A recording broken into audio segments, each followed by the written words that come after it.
Assalamualaikum warahmatullahi wabarakatuh. Hai, apa kabar? Semoga selalu sehat dan selalu diberikan kebahagiaan. Kali ini aku akan menceritakan sebuah kasus yang dikenal atau diberi julukan, yaitu kasus bocah A atau bocah E ya. Bocah E atau bocah A lah pokoknya. Atau Kobe Child Murders. Yang terjadi di kota, ya sesuai namanya, Kobe Child Murders, dari kota Kobe di Jepang. Dan korbannya pun anak-anak. Lalu siapakah bocah E ini?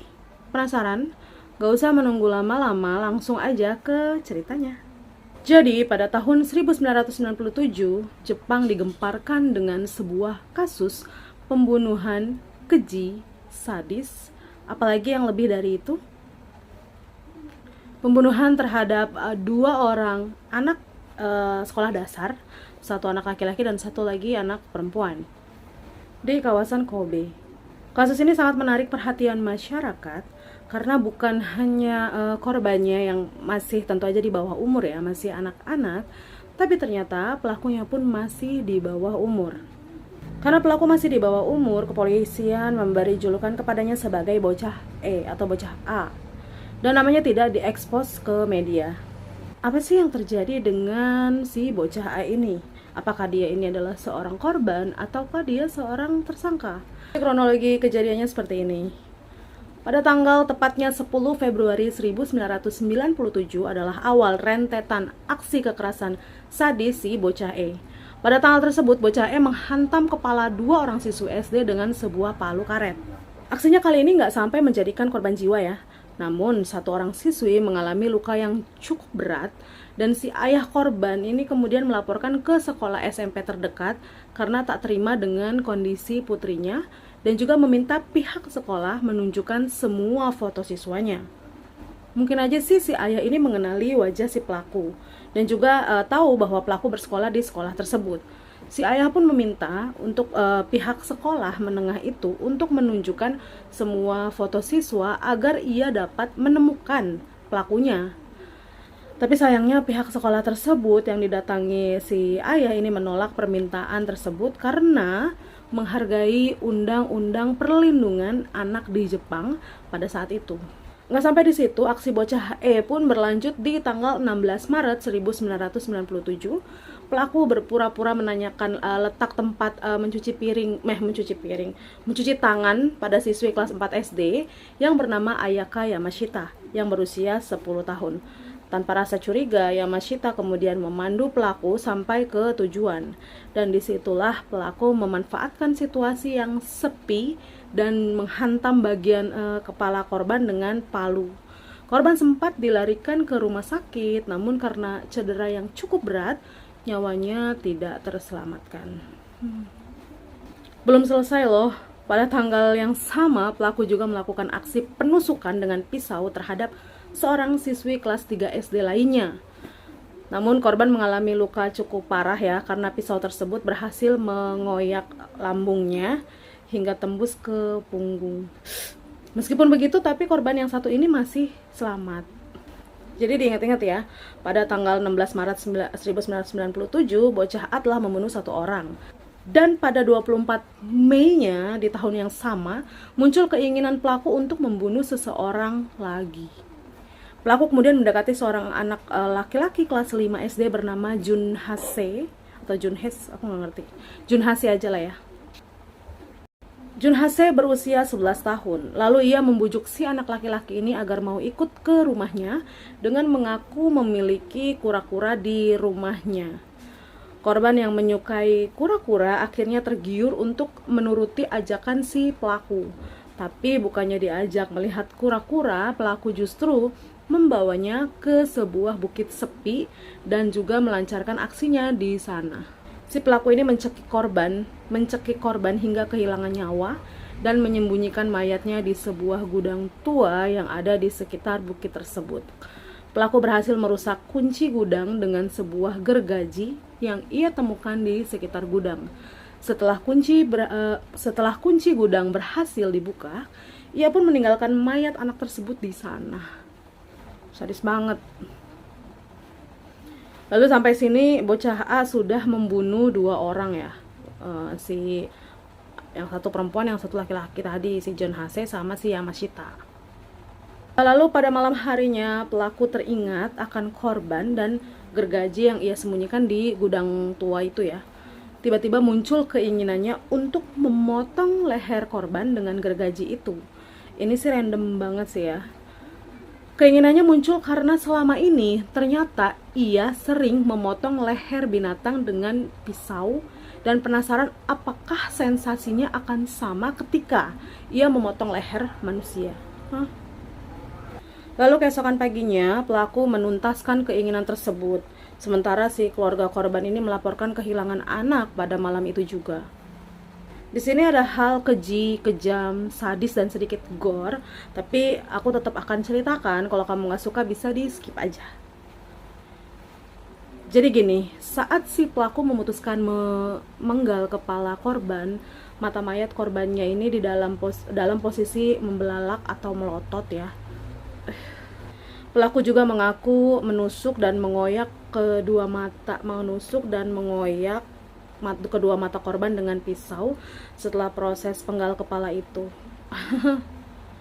Gimana? Udah cukup sadis dan gila? Jangan sedih, masih ada lagi hal gila lainnya yang dilakukan si pelaku. Si pelaku ini sempat pula meminum darah korbannya dengan alasan, aku ini manusia kotor, maka aku harus minum darah dari anak yang masih murni ini. Sadis banget. Takut. Lanjut di tanggal 27 Mei 1997, pelaku yang tahu bahwa polisi sedang melakukan pencarian terhadap korbannya, dia mulai panik nih. Akhirnya ia memutuskan untuk menyembunyikan penggalan kepala korban yang pada saat itu dia bawa ke rumah. Lalu untuk menjauhkan bukti dari dirinya, si pelaku kemudian memutuskan meletakkan penggalan kepala yang sudah membiru itu di gerbang sekolahnya sendiri. Oke. Penggalan kepala tersebut kemudian ditemukan oleh seorang petugas kebersihan dan juga ditemukan mulutnya itu tersumpal kertas yang ternyata adalah surat dari si pelaku. Mau tahu isi suratnya? Isi suratnya begini. Permainan sudah dimulai, polisi-polisi bodoh, coba hentikan aku. Bagiku membunuh itu menyenangkan. Aku ingin melihat maut sampai rasanya tidak tertahankan. Hukuman mati buat sayuran kotor, pertumpahan darah untuk kegetiranku yang berkepanjangan. School killer, Seito Sakakibara, pembunuh di sekolah. Oke, sampai di sini bocah A punya julukan baru lagi, yaitu Sakakibara. Tentunya itu juga nama samaran ya, bukan nama sebenarnya. Publik dan media massa pun mulai gempar.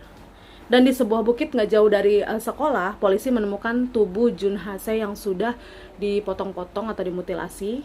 Menyusul penemuan itu, surat kabar Kobe Shinbun menerima surat dari si pembunuh. Dia mengidentifikasi dirinya sebagai Seito Sakakibara dan mengklaim bahwa dia membunuh untuk membalas dendam pada sistem pendidikan Jepang yang dikenal kaku dan penuh intimidasi. Suratnya kayak gini. Kesalahan besar untuk berpikir bahwa aku adalah pembunuh kekanak-kanakan yang hanya bisa membunuh anak-anak. Itu suratnya, bunyinya kayak gitu. Surat itu mengulangi peringatan sebelumnya tentang rencana pembunuhan lain dan ejekan kepada polisi. Gaya tulisan dalam surat itu sesuai dengan tulisan di surat lain yang ditemukan di mulut Hase. Di dalamnya juga terdapat informasi yang belum dipublikasikan, kemungkinan sih tentang ciri-ciri mayat Hase ya, menunjukkan bahwa surat itu asli dari sang pembunuh dan bukan merupakan tipuan. Dan dalam surat itu si pembunuh menyebut bahwa anak-anak ini sebagai sayuran kotor dan mengancam akan membunuh 3 orang dalam 1 minggu jika namanya salah dilaporkan lagi. Awalnya media menyebut si pembunuh sebagai Onibara, dan menurut surat itu, Seito itu bukanlah sebuah kode, teka-teki atau nama panggilan. Sang pembunuh mengaku kalau itu adalah nama aslinya. Seito dalam bahasa Indonesia artinya adalah murid. Polisi mengartikan kalau kata seito adalah kode yang menjelaskan kalau si pembunuh adalah seorang siswa sekolah. Pembunuh itu menggambarkan dirinya sebagai pria tak terlihat dengan status tanpa kewarganegaraan. Dia juga mendesak polisi untuk menanganinya dengan serius karena dia mempertaruhkan nyawanya dengan melakukan kejahatan yang bisa membuatnya digantung. Kayak gini lagi nih isi suratnya. Aku tidak akan mengatakan bahwa polisi harus mempertaruhkan nyawa mereka, tetapi setidaknya tangkap dan carilah aku dengan serius. Keren sih tapi nantang. Pada akhirnya polisi mengerahkan lebih dari 500 penyelidik untuk menangani kasus pembunuhan ini. Dan sementara para orang tua yang takut ini mulai membuat skamling dan mengawal anak-anak mereka tatkala berangkat dan pulang sekolah. Dan si pelaku berhasil ditangkap pada 28 Juni 1997 dan mengakui semua kejahatannya, termasuk melukai siswi SD di awal tadi ya.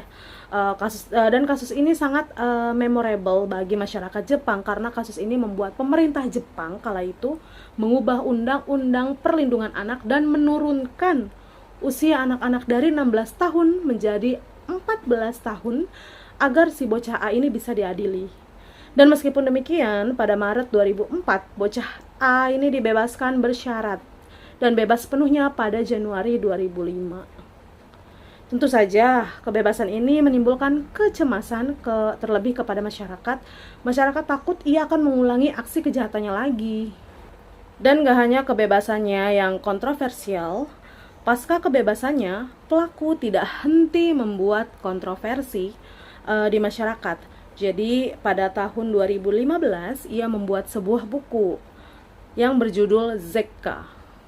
Buku tersebut berisi penyesalan dan kenangannya saat melakukan aksi kejahatannya di masa lalu, serta berisi kondisi psikologinya yang ternyata mengalami suatu disorder. Dan buku itu jadi bestseller. Pro dan kontra terhadap penjualan buku ini pun tak kalah jadi topik hangat. Pasalnya menurut beberapa ahli psikologi, hal ini dapat melukai dan membangkitkan trauma keluarga korban. Namun bocah A yang saat itu menggunakan nama Sakakibara Seito, ia mengatakan bahwa uang hasil penjualan bukunya akan ia gunakan untuk keluarga si korban sebagai bentuk penyesalannya. Dan gak sampai di situ, pelaku bikin onar lagi dengan membuat sebuah website yang katanya berisi serba-serbi soal dirinya. Memang awalnya berisi profil Sakakibara, namun kemudian website tersebut menampilkan beberapa foto lelaki tanpa busana yang cukup mengganggu dan bikin gak nyaman banget. Karena isinya gak layak disimak publik, maka website tersebut akhirnya ditutup. Oh ya, ada fakta lain juga nih.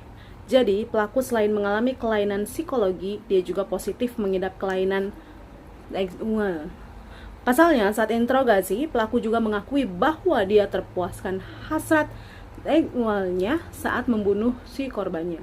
Pada kasus bocah A, keinginan membunuh dan keinginan melampiaskan nafsunya tidak terpisahkan seperti orang lain. Gampangnya sih gini ya. Kalau remaja kan biasanya mulai muncul tanda pubertas ini. Nah, makin si bocah A puber, keinginan membunuhnya juga makin besar. Jadi nih pubernya agak beda nih, ya kan? Makin besar gitu ya. Makin tumbuh dewasa kali ya, makin puber gitu ya. Dia makin hasrat untuk membunuhnya itu makin tinggi gitu loh.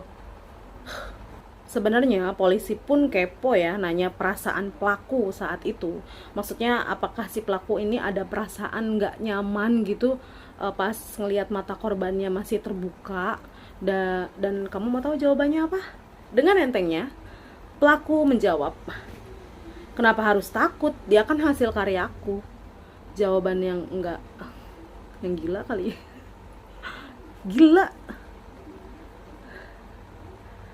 Kenapa harus takut? Dia kan adalah hasil karyaku. Hey, yang namanya karya itu ya bisa lukisan, bisa pahatan, bisa nyanyi atau apa gitu.